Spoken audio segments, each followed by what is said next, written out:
Обыски в здании Дома правительства номер 1. С каким делом связаны изъятые документы? Борьба с несанкционированными свалками в Удачном. Почему горожане не заключают договоры на вывоз мусора?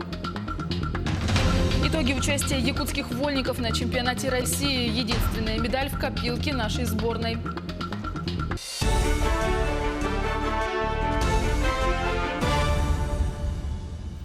Здравствуйте! В эфире новости, в студии Юлия Великодная.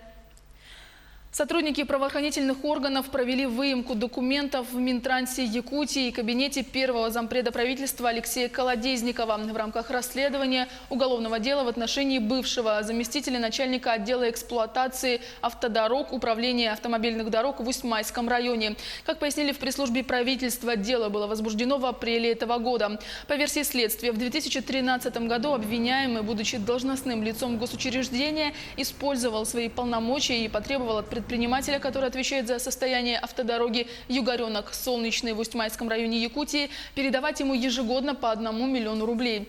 Бизнесмен с 2013 по 2016 годы неоднократно переводил со своего банковского счета деньги чиновнику. В общей сложности обвиняемый незаконно получил денежные средства на сумму 3 миллиона рублей. В пресс-службе правительства отметили, что все требуемые сотрудниками ФСБ документы были предоставлены.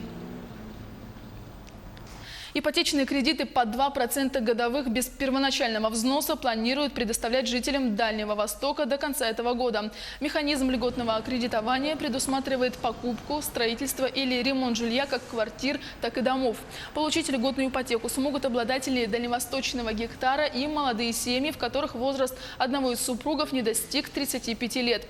Кредит будет выдаваться сроком до 20 лет без первоначального взноса. Максимальный размер займа составит 4 миллиона рублей. На учете в качестве нуждающихся в жилье находится около 16 тысяч семей, а построить дом на своем дальневосточном гектаре готовы 8,5 тысяч человек. Остальные категории граждан, конечно, они не смогут получить, но в настоящий момент также ходит на согласование проекта постановления правительства Российской Федерации о предоставлении жителям села на строительство своих домов ипотека по 3% годовых. Это тоже очень хороший такой вариант обеспечения жильем. Завоз топлива, оформление паспортов готовности и предоставление субсидий ресурсоснабжающим организациям. Это далеко не полный перечень задач и проблем, которые предстоит решить в ближайшее время коммунальщикам и главам муниципальных образований. Какие районы рискуют оказаться в числе отстающих и сколько средств необходимо, узнавал наш корреспондент Денис Тишин. У коммунальщиков Якутии наступает горячая пора. Активная подготовка к отопительному сезону, до начала которого осталось менее 3 месяцев. Ведь от того, насколько успешным будет этот процесс, зависит стабильная работа как самих предприятий жилищно-коммунального комплекса, так и благополучие жителей республики. Сегодня идет активная фаза завоза топливно-энергетических ресурсов. Их у нас почти 550 тысяч тонн, и сегодня отгружено более 200. Мы считаем, это где-то около 40%. В этом году на подготовку к отопительному сезону выделено 33 миллиарда рублей. Это на 8 миллиардов больше, чем в 2018 году. Вместе с тем в жилищно-коммунальном комплексе республики накопилось немало проблем. Это и непростая ситуация с предоставлением субсидий ресурсоснабжающим организациям, и погашение задолженности за поставку тепла и энергоресурсов, и трудности с получением данных от управляющих компаний. Почти все районы Якутии сталкиваются с проблемами в сфере ЖКХ. На сегодняшний день, согласно закону частных дворовых территорий, работа сбора на сегодняшний день очень затруднительном положении из-за того, что управляющие компании на сегодняшний день соответствующие суммы, которые отработали, еще не получили из данного оператора экосистемы. В 2018-2019 годах только 25 муниципальных образований из 45 получили паспорта готовности к отопительному сезону. Ситуация может повториться и в этом году. Среди отстающих Алданские, Вилюйские, Аймиконские улусы. В южной зоне, наверное, как и везде, не очень все гладко складывается. И начало работы предприятий, которые выиграли в конкурсе на, так сказать, обеспечение мусоровывоза, пока не все гладко идет. Поэтому, конечно, эти вопросы необходимо здесь заострять для того, чтобы находить совместное их решение. Впрочем, несмотря на очевидные трудности, в работе жилищно-коммунального комплекса наблюдается положительная динамика. К примеру, задолженность предприятий перед ресурсоснабжающими организациями снизилась на 28% по сравнению с прошлым годом и составила 1 миллиард 949 миллионов рублей. Незначительно, но уменьшилось и количество технологических нарушений с 530 в 2017-2018 годах до 516 в 2019. Денис Тишин и Григорий Хлопков, Якутск. Борьба с несанкционированными свалками в Удачном идет не один год. Недобросовестные жители продолжают сваливать мусор возле своих гаражей и дач. Почему горожане не заключают договоры на вывоз мусора? Подробности у Ирины Балковой. Сломанная бытовая техника, старая мебель, вещи, игрушки, запасные части. Все, что душе угодно, можно найти в куче мусора в районах дач и гаражей. Кто-то покупает гараж для отдыха, в других просто яблоку некуда упасть от груды мусора. А вывозится он, со слов хозяина, куда придется. Опрос владельцев гаражей показал, что практически никто не знает, что для вывоза твердых бытовых отходов необходимо заключить договор. Пока весь мусор в гараже. Нет, ну а потом... Ну, в процессе, конечно. С УППМХ, я хочу вам подсказать, нужно заключить договор. Я про это ничего не знаю. А вы не знаете, что нужно заключать договор, что самовывоз запрещен? Нет. Скажите, а вы заключили договор на вывоз мусора?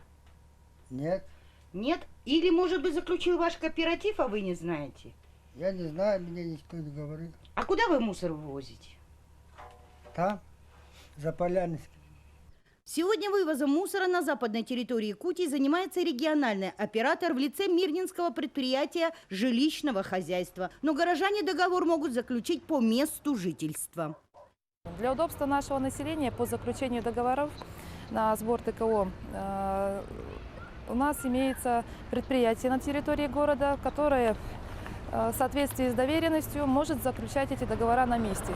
То есть необходимо обратиться в адрес МУП УППМХ для заключения с определенной заявкой, которая у нас указана в 89-м ФЗ, которая я ранее говорила, для заключения договора.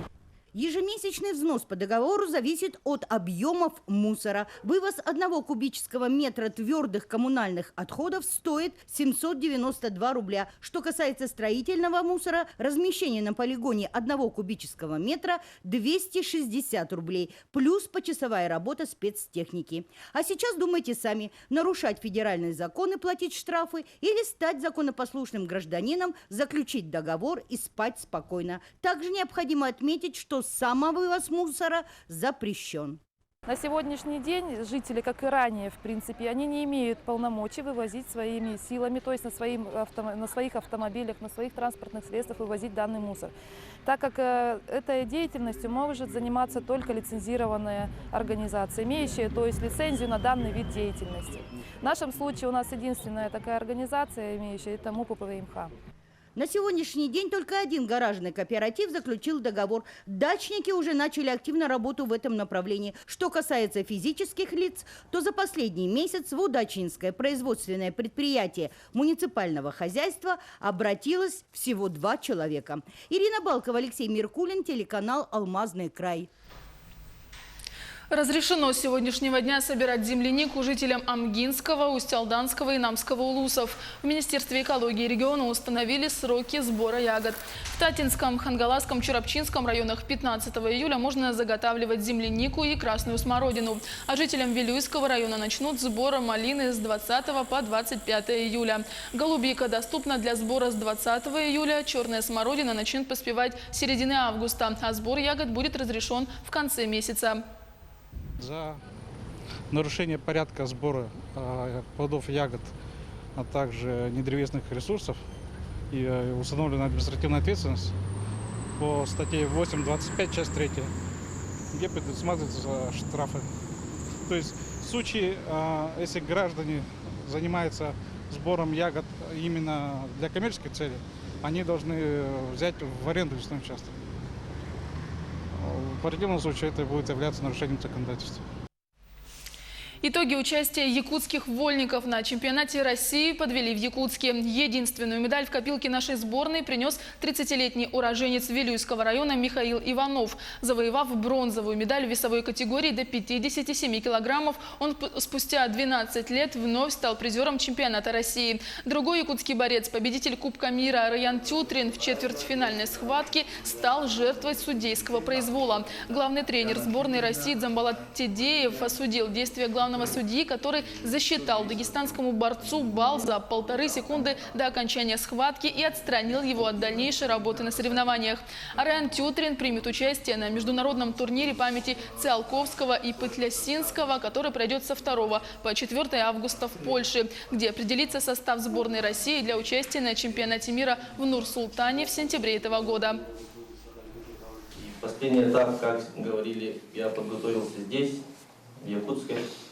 Леонид Николаевич лично пригласил меня, мы поговорили и решили включить сборы. Последний этап, 2 этапа. Хочу пожелать молодым ребятам, да, чтобы они хорошенько тренировались, дисциплину соблюдали, здоровый образ жизни, слушались тренеров своих близких. Не переключайтесь, еще больше информации на нашем сайте jak24.ru.